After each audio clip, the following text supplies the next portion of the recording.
ശബരിമല സ്വർണ്ണക്കൊള്ളക്കേസിൽ ഇപ്പോൾ മറ്റൊരു അറസ്റ്റ് കൂടി ഉണ്ടായിരിക്കുന്നു എന്നുള്ള വിവരമാണ്. എൻ വിജയകുമാറിനെ അറസ്റ്റ് ചെയ്തു എന്നുള്ളൊരു പ്രധാനപ്പെട്ട വാർത്തയിലേക്ക് പോവുകയാണ്. ശബരിമല സ്വർണ്ണക്കൊള്ളക്കേസിൽ ദേവസ്വം ബോർഡ് മുൻ അംഗം എൻ വിജയകുമാർ കൂടി അറസ്റ്റിലായിരിക്കുകയാണ്. പത്മകുമാറിന്റെ ഭരണസമിതിയിലെ അംഗമാണ് വിജയകുമാർ. ഹരിമോഹൻ നൽകും വിശദാംശങ്ങൾ. ഹരിമോഹൻ, അടുത്ത പ്രധാനപ്പെട്ട ഏറ്റവും നിർണായക അറസ്റ്റിലേക്ക് കൂടി SIT കടന്നിരിക്കുകയാണ്. ഈ പത്മകുമാറിന്റെ ഭരണസമിതിയിലെ അംഗമാണ് ഈ വിജയകുമാർ. എത്രത്തോളം നിർണായകമാണ് അറസ്റ്റ്? ഈ വിജയകുമാറിന്റെ പങ്ക് എന്തായിരിക്കാം? അതെ, വളരെ പ്രധാനപ്പെട്ട ഒരു അറസ്റ്റാണ് അല്പസമയം മുമ്പ് തിരുവനന്തപുരം ഈഞ്ചക്കലുള്ള ക്രൈംബ്രാഞ്ച് ഓഫീസിൽ വെച്ച് നടന്നത്. 2019 എ പത്മകുമാറിന്റെ ഭരണസമിതിയിൽപ്പെട്ട അംഗമായിട്ടുള്ള എൻ വിജയകുമാറിന്റെ അറസ്റ്റാണ് ഇപ്പോൾ SIT രേഖപ്പെടുത്തിയിരിക്കുന്നത്. അതായത് പത്മകുമാറിനെ പ്രതി ചേർത്തതുപോലെ തന്നെ വിജയകുമാറിനെയും പ്രത്യേകമായി പ്രതി ചേർത്തുകൊണ്ടാണ് ഇപ്പോൾ അറസ്റ്റ് രേഖപ്പെടുത്തിയിരിക്കുന്നത്. അന്വേഷണ ഉദ്യോഗസ്ഥരായ ശശിധരനും ബിജോയും അടക്കമുള്ള SP അടക്കമുള്ള ഉദ്യോഗസ്ഥരെല്ലാവരും തന്നെ ക്രൈംബ്രാഞ്ച് ഓഫീസിലുണ്ട്. ഇതിൽ ഏറ്റവും പ്രധാനപ്പെട്ട കാര്യമെന്ന് പറയുന്നത് കൂട്ടുത്തരവാദിത്തമാണെന്നുള്ള പത്മകുമാറിന്റെ മൊഴി അത് സ്ഥിരീകരിക്കുന്ന സാധൂകരിക്കുന്ന നടപടിയാണ് ഇപ്പോൾ SITയുടെ ഭാഗത്തു നിന്നുണ്ടായിരിക്കുന്നത്. അതുകൊണ്ട് തന്നെയാണ് ഇപ്പോൾ വിജയകുമാർ അന്നത്തെ 3 അംഗങ്ങളിൽ രണ്ടാമത്തെ ആളെയും ഇപ്പോൾ അറസ്റ്റ് ചെയ്തിരിക്കുന്നത്. ഇനി ബാക്കിയുള്ളത് KP ശങ്കരദാസ് മാത്രമാണ്. ഈ കഴിഞ്ഞ ദിവസങ്ങളിൽ വളരെ പ്രധാനപ്പെട്ട ഒരു വിവരം ഉണ്ടായിരുന്നത്, വിജയകുമാർ നോട്ടീസ് നൽകിയ സമയത്ത്, അതായത് ചോദ്യം ചെയ്യലിൽ ഹാജരാക്കണമെന്നുള്ള നോട്ടീസ് നൽകിയ സമയത്ത് ശങ്കരദാസ് ആശുപത്രിയിൽ പ്രവേശിക്കുകയായിരുന്നു. പക്ഷേ വിജയകുമാർ ഹാജരായിരുന്നില്ല. ഇതേ തുടർന്ന് പിന്നീട് SIT ബന്ധപ്പെടാൻ നോക്കിയ ഘട്ടങ്ങളിൽ ഒന്നും തന്നെ വിജയകുമാറിനെ ലഭിച്ചിരുന്നില്ല. വിജയകുമാർ ഒളിവിലാണ് എന്നതടക്കമുള്ള വിവരങ്ങൾ SITക്ക് ഉണ്ടായിരുന്നു. പക്ഷേ ഇന്നിപ്പോൾ നേരിട്ട് കസ്റ്റഡിയിൽ എടുത്തുകൊണ്ട് ഇഞ്ചക്കലിലെ ക്രൈംബ്രാഞ്ച് ഓഫീസിൽ എത്തിക്കൊണ്ടാണ് ഇത്തരമൊരു അറസ്റ്റ് രേഖപ്പെടുത്തിയിരിക്കുന്നത്. അതായത് 2019 ഉണ്ണികൃഷ്ണൻ പോറ്റിക്ക് പാളികൾ കൊടുത്തുവിടാൻ വേണ്ടിയുള്ള ദേവസ്വം ബോർഡ് ഭരണസമിതിയുടെ തീരുമാനം, ആ തീരുമാനമാണ് ഈ ബോർഡ് അംഗങ്ങൾക്ക് വിനയായത്. അത് പത്മകുമാർ ഒറ്റയ്ക്കെടുത്ത തീരുമാനമായിരുന്നില്ല എന്നുള്ളത് വ്യക്തമാക്കുന്നത് കൂടിയാണ് ഇപ്പോൾ SITയുടെ ഭാഗത്തുനിന്ന് വന്നിട്ടുള്ള നടപടി. അന്നുണ്ടായിരുന്ന 3 അംഗങ്ങൾക്കും അതിൽ തുല്യ ഉത്തരവാദിത്തമുണ്ട് എന്നുള്ള ഒരു കണ്ടെത്തലിലേക്ക് കൂടിയാണ് SIT വന്നിരിക്കുന്നത് എന്നുള്ളതാണ് ഏറ്റവും പ്രധാനപ്പെട്ട ഒരു കാര്യമെന്ന് പറയുന്നത്. അതായത് വിജയകുമാർ അറിഞ്ഞിരുന്നു, KP ശങ്കരദാസ് അറിഞ്ഞിരുന്നു. ഇവരുടെ അനുവാദത്തോടു കൂടി തന്നെയാണ് പത്മകുമാർ അത്തരമൊരു തീരുമാനമെടുക്കുകയും പിന്നീട് ബോർഡിന്റെ മിനിറ്റ്സിൽ അത് രേഖപ്പെടുത്തുകയും ചെയ്തത്. സ്വന്തം പേന കൊണ്ട് പച്ചമഷി കൊണ്ട് അടയാളപ്പെടുത്തിയ അല്ലെങ്കിൽ രേഖപ്പെടുത്തിയതാണ് പത്മകുമാർ അത്തരം വിവരം എങ്കിൽ പോലും മറ്റ് അംഗങ്ങൾ കൂടി അതിന് പൂർണ്ണമായിട്ടും അനുവാദം നൽകിയിട്ടുണ്ടായിരുന്നു എന്നുള്ളതാണ് SITയുടെ ഒരു പ്രധാന കണ്ടെത്തലായി വരുന്നത്. അതായത് എൻ വിജയകുമാർ എന്ന് പറയുന്നത് അന്നത്തെ CPMന്റെ നോമിനിയായി ദേവസ്വം ബോർഡ് ഭരണസമിതിയിൽ എത്തിയ ആൾ കൂടിയാണ് എന്നുള്ളതാണ് ഏറ്റവും പ്രധാനപ്പെട്ട ഒരു കാര്യം. അതുപോലെ 2 CPM നേതാക്കൾ, അതായത് പത്മകുമാറിന് പിന്നാലെ വിജയകുമാർ കൂടി അറസ്റ്റിലാകുന്നതോടെ CPM വലിയ രീതിയിൽ പ്രതിരോധത്തിലാവുകയും ചെയ്യുമെന്നുള്ളതാണ്. ഈ കേസിൽ ഏറ്റവും നിർണായകമായിട്ടുള്ള ചോദ്യം ചെയ്യലൊക്കെ നടക്കാനിരിക്കുകയാണ്. അതായത് നാളെ നടക്കാനിരിക്കുകയാണ് ഇത്തരം ഒരു പ്രധാനപ്പെട്ട അറസ്റ്റ് കൂടി SITയുടെ ഭാഗത്ത് നിന്ന് വന്നിരിക്കുന്നത്. അതായത് ഉണ്ണികൃഷ്ണൻ പോറ്റിയുമൊക്കെ ആയിട്ടുള്ള ബന്ധം. ഹരി, മറ്റൊരു പ്രധാനപ്പെട്ട കാര്യം, ഹൈക്കോടതി ഈ കേസ് പരിഗണിക്കുമ്പോഴും SITക്കെതിരെ രൂക്ഷ വിമർശനം അന്വേഷണത്തിൽ തൃപ്തിയില്ല എന്ന് ഹൈക്കോടതി പറയുന്ന സാഹചര്യത്തിൽ കൂടി പറഞ്ഞിരുന്നു. ഈ ഭരണസമിതിയിലെ അംഗങ്ങൾ അതിൽ ഉൾപ്പെട്ടിട്ടുണ്ടെങ്കിൽ ആരെയും അങ്ങനെ വെറുതെ വിടാൻ പാടില്ല, എല്ലാവർക്കും കൂട്ടുത്തരവാദിത്തമുണ്ട്. ആ ഉത്തരവാദിത്തമുള്ള കേസുമായി ബന്ധപ്പെട്ട് ഉത്തരവാദിത്തമുള്ള എല്ലാവരും നിയമത്തിലേക്ക് മുന്നിലേക്ക് കൊണ്ടുവരണം. അത്തരത്തിൽ SITയെ വിമർശിക്കുകയും ചെയ്തിരുന്നു അന്ന് ഹൈക്കോടതി.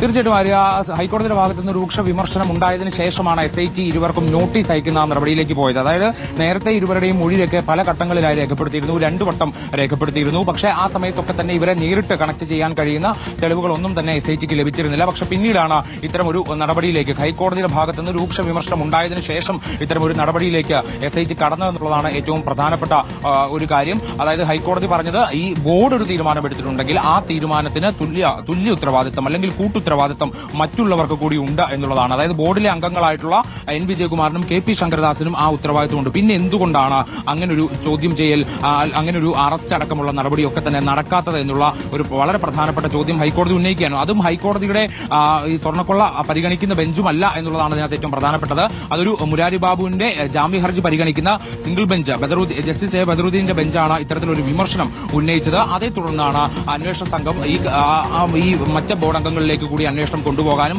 അവരുടെ അറസ്റ്റ് രേഖപ്പെടുത്താനുമുള്ള നീക്കത്തിലേക്ക്, അവർക്കെതിരായ തെളിവുകൾ കണ്ടെത്തിക്കൊണ്ട് അവരെ അറസ്റ്റ് ചെയ്യാനുള്ള നീക്കത്തിലേക്ക് കടന്നു. വിവിധ തരത്തിലുള്ള ആരോപണങ്ങൾ ഈ ബോർഡ് അംഗങ്ങളെ അറസ്റ്റ് ചെയ്യാത്തതുമായി ബന്ധപ്പെട്ട നിലവിലുണ്ടായിരുന്നു. അതിൽ പ്രതിപക്ഷം വരെ രംഗത്തെത്തുകയും ചെയ്തിരുന്നു. പ്രത്യേകിച്ച് 2 പേരും പാർട്ടിയുമായി വളരെ അടുത്ത ബന്ധമുള്ളവരാണ്. മാത്രമല്ല അതിൽ ഒരാൾ ഒരു ഉയർന്ന പോലീസ് ഉദ്യോഗസ്ഥന്റെ പിതാവാണ്. അതുകൊണ്ട് അത്തരം പല ആരോപണങ്ങൾ ഉയർന്ന ഒരു ഘട്ടത്തിൽ കൂടിയാണ് SITക്ക് നടപടികൾ കടുപ്പിക്കാൻ വേണ്ടിയുള്ള ഒരു തീരുമാനത്തിലേക്ക് എത്തുകയും പിന്നീട് ഇവരെ വിളിപ്പിക്കാനുള്ള ഒരു നടപടിയിലേക്ക് കടക്കുകയും ചെയ്തത്. അതായത് ഈ പാളികൾ കടത്തിയത് ദേവസ്വം ബോർഡ് അംഗങ്ങൾ അറിഞ്ഞുകൊണ്ടാണ് എന്നുള്ള കണ്ടെത്തൽ തന്നെയാണ് SITയുടേത് എന്നുള്ളത് തന്നെ നമുക്ക് ഉറപ്പിച്ച് പറയാൻ കഴിയും. കാരണം ഉണ്ണികൃഷ്ണൻ പോറ്റിയെ നേരത്തെ കസ്റ്റഡിയിൽ വാങ്ങാൻ വേണ്ടി ഒരു അപേക്ഷ കൊല്ലം വിജിലൻസ് കോടതിയിൽ സമർപ്പിക്കുന്ന സമയത്ത് SIT അതിനകത്ത് പറഞ്ഞിരുന്നു അങ്ങനെ തന്നെയായിരുന്നു. ശ്രീകോവിലിന്റെ കട്ടളയിൽ സ്വർണം പൊതിഞ്ഞ പാളികൾ ദേവസ്വം ബോർഡ് പ്രസിഡന്റിന്റെയും അംഗങ്ങളുടെയും അറിവോടുകൂടിയാണ് പുറത്തു കൊണ്ടുപോയത് എന്നുള്ള ഒരു പരാമർശം ആ കസ്റ്റഡി അപേക്ഷയിലൊക്കെ തന്നെ അന്നുണ്ടായിരുന്നു. 2019 മെയ് 18 കൃത്യമായി പറഞ്ഞാൽ മെയ് 18 അന്ന് സ്വർണം പൂശാൻ വേണ്ടി ഈ പാളികൾ ഉണ്ണികൃഷ്ണൻ പോറ്റിക്ക്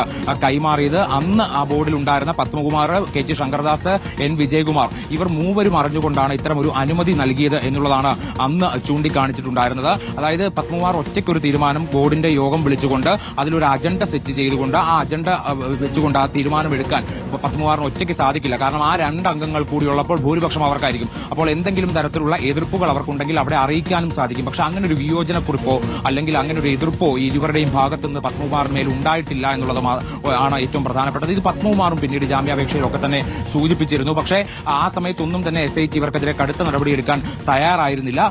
ഇവരെ പിന്നീട് ചോദ്യം ചെയ്യുന്ന സമയത്ത്, അതായത് ഇതിനു മുൻപ് 2 വട്ടം വിളിക്കുന്ന സമയത്ത് ഇവർ പറഞ്ഞിരുന്നത് ഇതെല്ലാം പത്മകുമാർ തീരുമാനിച്ചാണ്, തങ്ങൾ എതിർപ്പ് ഉയർത്തിയിരുന്നു, തങ്ങൾ അത് ഉദ്യോഗസ്ഥർ വഴി പോകേണ്ട നടപടിക്രമങ്ങൾ മാത്രമാണ് അത് എന്നുള്ള കാര്യം തങ്ങൾ പറഞ്ഞിരുന്നു. പക്ഷേ പത്മകുമാറിന്റെ ഭാഗത്തുനിന്ന് അത്തരത്തിൽ തങ്ങൾ പറഞ്ഞത് കേട്ടുകൊണ്ടുള്ള അല്ലെങ്കിൽ അത് ഉദ്യോഗസ്ഥർ വിട്ടുകൊണ്ടുള്ള ഒരു നടപടി ഉണ്ടായിട്ടില്ല. മറിച്ച് ആ ബോർഡ് യോഗം കഴിഞ്ഞതിന് ശേഷം ഈ മിനിറ്റ്സ് തിരുത്തുകയായിരുന്നു. അതായത് പച്ചമഷി വെച്ച് ആ മിനിറ്റ്സ് തിരുത്തുകയായിരുന്നു എന്നുള്ളതാണ് അന്നത്തെ ഈ 2 അംഗങ്ങളും മൊഴി നൽകിയത്. പക്ഷെ ആ മൊഴി വിശ്വാസത്തിലെടുക്കാൻ വേണ്ടി SIT തയ്യാറായില്ല. ഹൈക്കോടതി വിമർശനം വന്നതിന് ശേഷം കൂടുതൽ അന്വേഷണം നടത്തുന്ന ഘട്ടത്തിലാണ് ഇരുവർക്കുമെതിരായിട്ടുള്ള തെളിവുകൾ കൂടി കണ്ടെത്തിക്കൊണ്ട് അറസ്റ്റ് രേഖപ്പെടുത്താനുള്ള ഒരു നടപടിയിലേക്ക് നീങ്ങിയത് എന്നുള്ളതാണ്. ഇപ്പോൾ അറസ്റ്റ് രേഖപ്പെടുത്തിക്കൊണ്ട് ക്രൈംബ്രാഞ്ച് ഓഫീസിൽ അദ്ദേഹമുണ്ട്. അദ്ദേഹത്തിന്റെ കുടുംബാംഗങ്ങളെ വിവരം അറിയിച്ചിട്ടുണ്ട്. അവരും എത്തിയിട്ടുണ്ട്. അല്പസമയത്തിനുള്ളിൽ തന്നെ വൈദ്യപരിശോധന അടക്കമുള്ള കാര്യങ്ങൾ പൂർത്തീകരിക്കുമെന്നുള്ളതാണ് നമുക്ക് മനസ്സിലാക്കാൻ സാധിക്കുന്നത്. അതായത് നാളെ ഈ കേസുമായി ബന്ധപ്പെട്ടുകൊണ്ട് കൂടുതൽ ആളുകളെ ചോദ്യം ചെയ്യാനിരിക്കുന്ന ഒരു ഘട്ടമാണ്.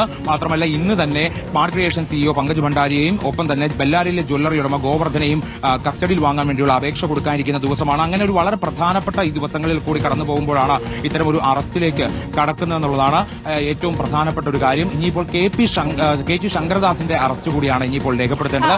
ശങ്കർദാസ് ആശുപത്രിയിലാണ്. ഏറ്റവും നിർണായകം ഒരു അറസ്റ്റ് കൂടി ബാക്കി നിൽക്കുന്നു. അതായത് SITയുടെ മുന്നിൽ ഇനി വളരെ കുറച്ചു സമയം മാത്രമാണുള്ളത്.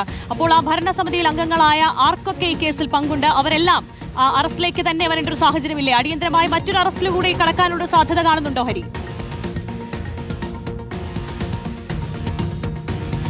അങ്ങനെ ഒരു അറസ്റ്റ് ഉണ്ടാവേണ്ടതുണ്ട് ആര്യ. പക്ഷേ അദ്ദേഹം ആശുപത്രിയിലാണ്. ആരോഗ്യ പ്രശ്നങ്ങളൊക്കെ ചൂണ്ടിക്കാണിച്ചുകൊണ്ട് പക്ഷേ നോട്ടീസ് ലഭിച്ചതിന് തൊട്ടു പിന്നാലെയാണ് അദ്ദേഹം ആശുപത്രിയിലായത് എന്നുള്ളത് കൂടിയാണ് അവിടെ ഏറ്റവും പ്രധാനപ്പെട്ടതായി നോക്കിക്കാണേണ്ടത്. അതുകൊണ്ട് തന്നെ പക്ഷേ ആശുപത്രിയിലാണ് എന്നുള്ളത് കൊണ്ട് തന്നെ ഇനിയിപ്പോൾ അവിടെ നിന്ന് ഇറങ്ങുമ്പോഴായിരിക്കും കൂടുതൽ നടപടിയിലേക്ക് കടക്കാൻ. തൽക്കാലം നിരീക്ഷണത്തിൽ നിർത്തിക്കൊണ്ട് മുന്നോട്ട് പോകുക എന്നുള്ളതാണ് SIT ഉദ്ദേശിക്കുന്നതെന്ന് തോന്നുന്നു.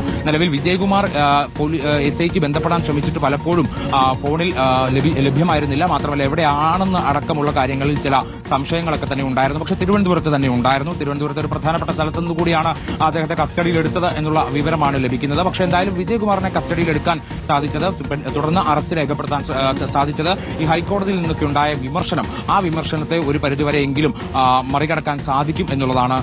മാത്രമല്ല പ്രതിപക്ഷം അടക്കം ഇത്തരമുള്ള ആരോപണങ്ങൾ മറ്റ് ദേവസ്വം ബോർഡ് അംഗങ്ങൾക്ക് നേരെയുള്ള ഇത്തരത്തിലുള്ള ഒരു നിസ്സംഗത അല്ലെങ്കിൽ അവരെ അറസ്റ്റ് ചെയ്യാൻ വൈകുന്ന നടപടി ഒക്കെ തന്നെ വലിയ രീതിയിൽ ചോദ്യം ചെയ്യപ്പെടുന്ന ഒരു സാഹചര്യത്തിൽ ഇപ്പോൾ ഉണ്ടായ അറസ്റ്റ് വലിയ രീതിയിൽ SITക്കും സർക്കാരിനും ആശ്വാസമാകുമെന്നുള്ള കാര്യത്തിൽ സംശയമില്ല.